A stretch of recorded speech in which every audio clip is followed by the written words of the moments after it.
Pero yo sí le puedo decir que esos barcos no es que llegaron ayer, ¿ya?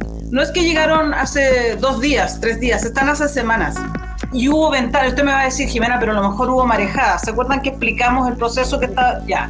No es que hubo marejadas todo el rato, pero lo que le puedo decir es que un día, unas horas de retraso con carga en contenedor, vaya que cuesta dinero, y por eso uno tiene que ser súper riguroso en cumplir los itinerarios. No sé cómo paga Bolivia eso, ¿ya? De tener barcos ahí a su disposición.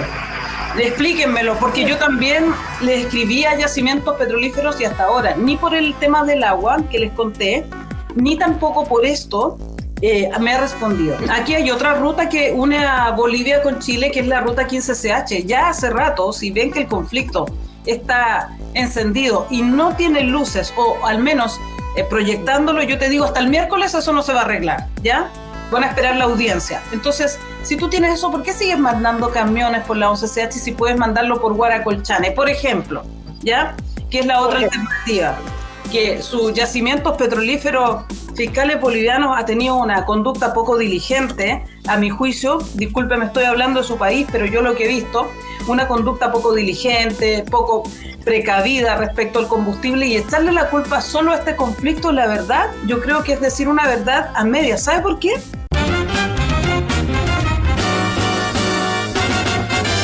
Esto es Cabildeo Digital.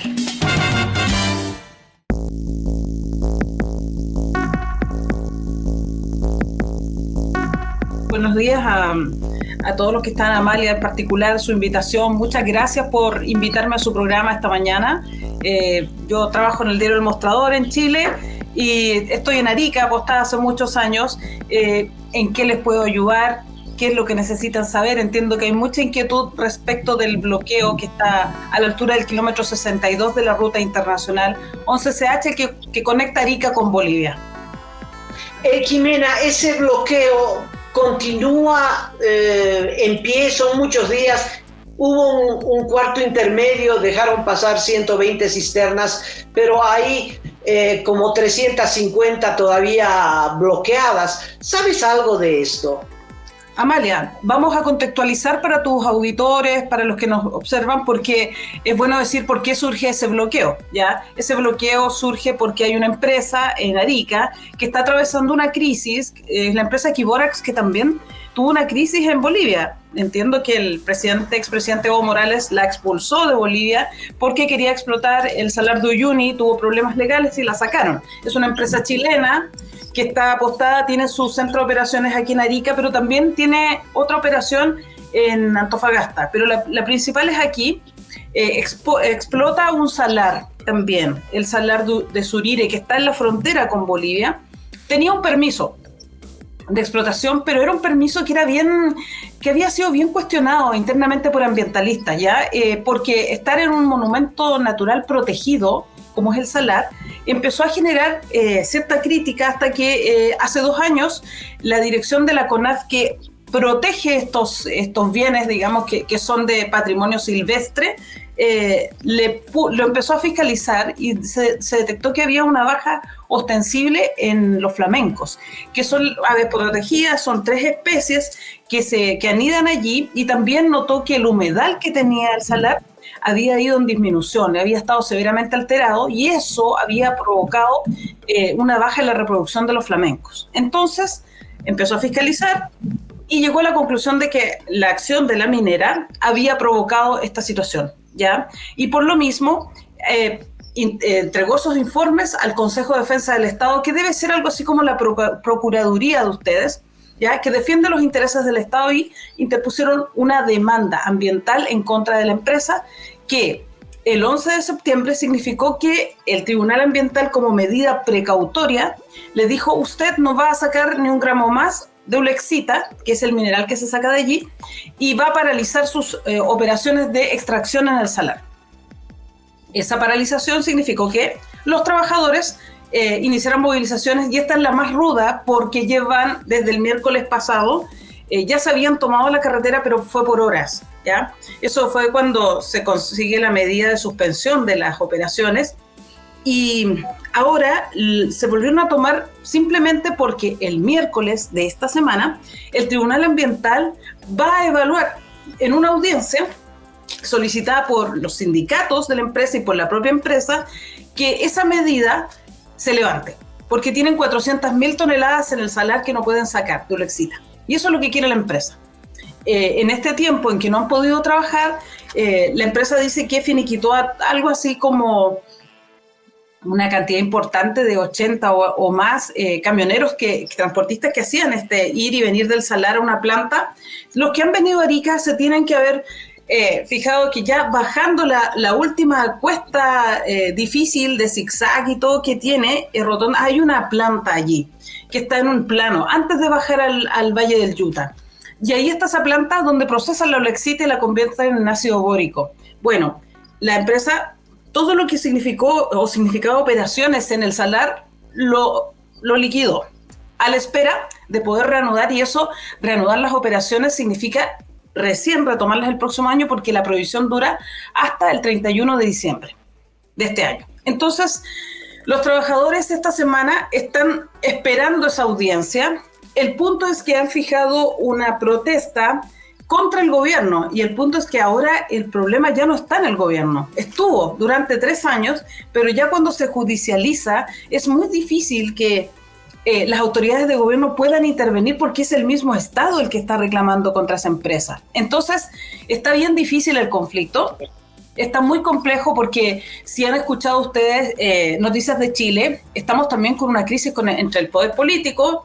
Se cae, tiene que renunciar un subsecretario del Interior, o sea, era el hombre más poderoso que manejaba la seguridad del país por una acusación de violación. Y además, como corolario, para sumarle, tenemos con una crisis también de proporciones en el Poder Judicial. Han sido destituidos ya 2 ministros de la Corte Suprema, precisamente por estas relaciones impropias que han tenido con el poder político. Entonces, está en una situación ese juicio muy compleja, de que una autoridad política vaya y le diga a un juez, ¿sabe qué? Mire, sea bueno con la empresa, levánteme este conflicto. La verdad, es muy complejo la situación. Entonces, la verdad, yo diría, como decimos en Chile, es como un zapato chino esto, porque los trabajadores direccionan la acción hacia el gobierno pensando en que, como en los viejos tiempos, ¿no? Que va a venir un telefonazo de un ministro y le va a decir al juez, oiga, bájeme la puntería con esto, levánteme las medidas, mire, yo tengo un conflicto social, y eso está lejos. Jimena, el tema es que el bloqueo no es contra el gobierno chileno, sino contra el gobierno boliviano. Los afectados son los cisternas bolivianos, y aquí el gobierno está a punto de caer porque no hay gasolina. El bloqueo está en la ruta directa de los camiones de Bolivia, lo que tienen que recorrer para cruzar la frontera a Bolivia. Vamos a precisar unas cosas. Bueno, yo creo que los trabajadores jamás lo fijaron. Yo entiendo lo que tú dices respecto de que casi es como contra el gobierno boliviano, porque también le pone una estaca súper compleja al conflicto que ya ustedes tienen. Es cierto, está a la altura del kilómetro 62 de la ruta internacional, está en medio, no pueden pasar, comillas, pero ahí creo que es bueno sincerar el problema de ustedes de combustible. Mire, Amalia, yo dificulto que solo esta sea la causa. ¿Sabe por qué? Porque estuvieron largo tiempo, mire, esto lo pudieron haber hecho, ya lo hemos hablado en todo caso, que sus yacimientos petrolíferos, fiscales bolivianos, ha tenido una conducta poco diligente, a mi juicio. Discúlpeme, estoy hablando de su país, pero yo lo que he visto, una conducta poco diligente, poco precavida respecto al combustible, y echarle la culpa solo a este conflicto, la verdad, yo creo que es decir una verdad a medias. ¿Sabe por qué? Porque ha tenido barcos hace meses allá, afuera, en mar abierto los ha tenido. De hecho, a esta hora hay 3 barcos, y hay 3 barcos de los cuales yo diría que los 3 barcos al menos hace casi un mes están allá afuera, esperando. Entonces acá hay un problema mayor que no tiene que ver solamente con la coyuntura de Chile, y no es quitarle peso a eso, sino es que decirle, oiga, su empresa tuvo todo un tiempo donde este conflicto venía, sí o sí, y pudo haber sacado ese combustible antes, hace mucho rato. De hecho, recién de los 3 barcos que tiene hace ya más de un mes, Amalia, recién la semana pasada justo debe haber sido entre lunes y miércoles que Largo Edén, que es un barco que estaba ya hace semanas, estuvo descargando y no descargó completa toda su carga. Está de nuevo aguas afuera. Acabo de ver Marine Traffic. Entonces, la verdad es que sí, hay cisternas, pero los trabajadores también han sido conscientes y han dejado pasar vehículos. No por un quiebre, como dice un medio allá, que hubo un quiebre entre los bloqueadores, no. Al ver la desesperación de los transportistas bolivianos y ver que en definitiva están generándole también una cuestión humanitaria, los trabajadores de Quiborax han dejado pasar, incluso en conversación con la autoridad boliviana. Entonces, yo creo que el conflicto hay que mirarlo en su dimensión. Ustedes tienen problemas hace meses por la gestión ineficiente y no efectiva de yacimientos petrolíferos fiscales bolivianos. Y quiero sumarle un antecedente más, Amalia.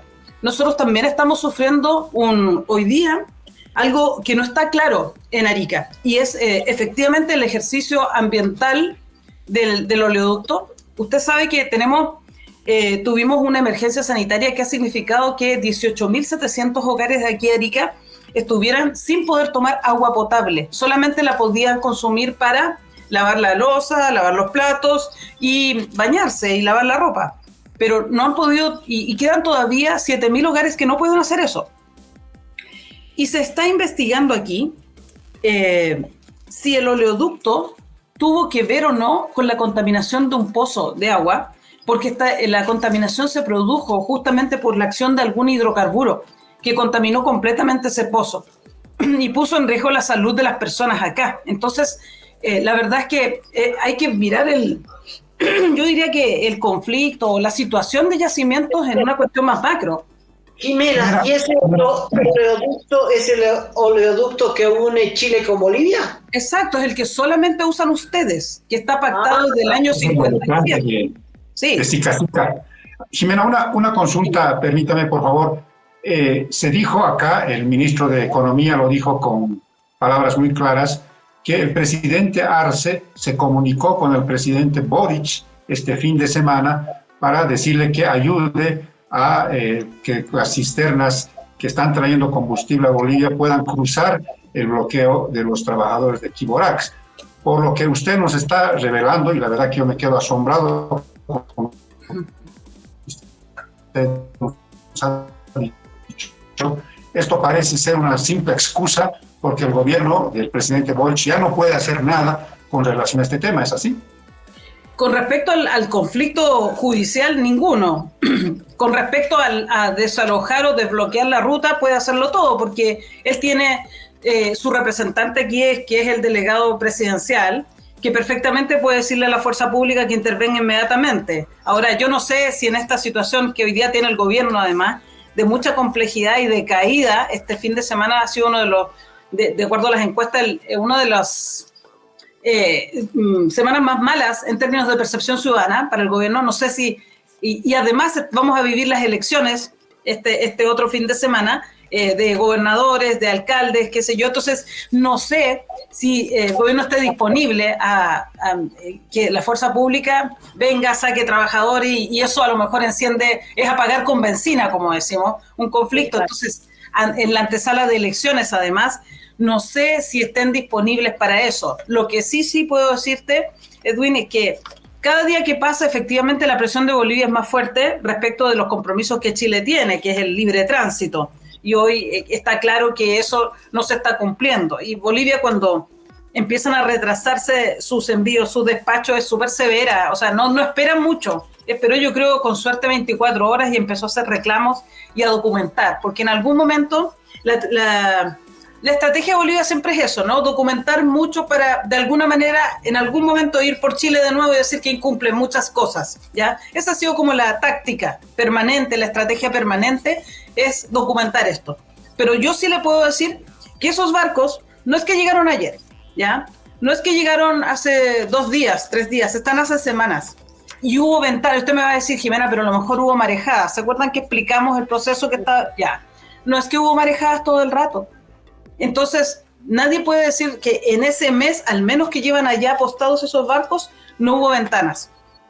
Las hubo. Y lo que uno podría presumir es que hay un problema de liquidez hace mucho rato de la empresa boliviana. Entonces, lo que yo sé es que ha habido que incluso en algún momento amarrado el barco ya la boya para poder descargar, ha habido que de nuevo devolverlo mar afuera, porque el operador del barco, el gestor de la naviera, qué sé yo, ha pedido que no se desembarque por falta de pago. Así es que... Clarísimo. Jimena, clarísimo.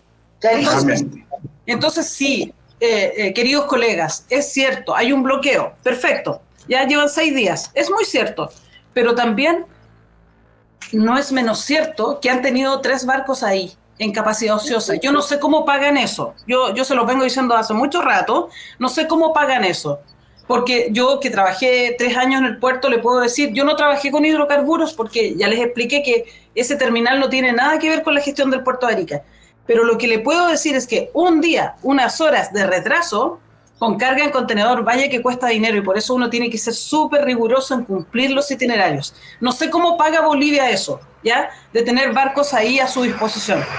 Explíquenmelo, porque yo también les escribí a Yacimientos Petrolíferos y hasta ahora, ni por el tema del agua que les conté, ni tampoco por esto me ha respondido. Y yo entregué cuestionarios formalmente y ni siquiera me han dado una respuesta. Ahora entiendo cuando ustedes me dicen que a ustedes ni siquiera le responden. Imagínense a una periodista chilena.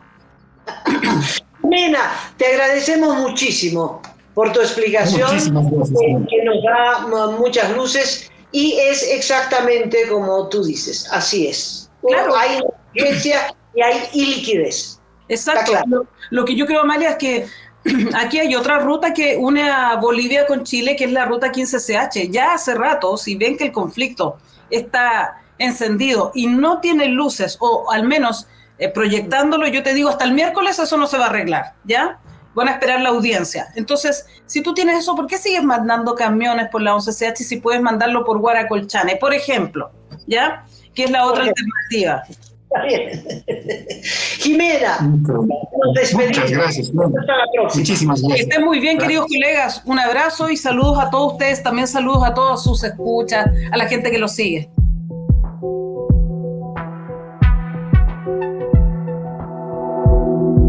Aporta a Cabildeo Digital y apoya al periodismo independiente.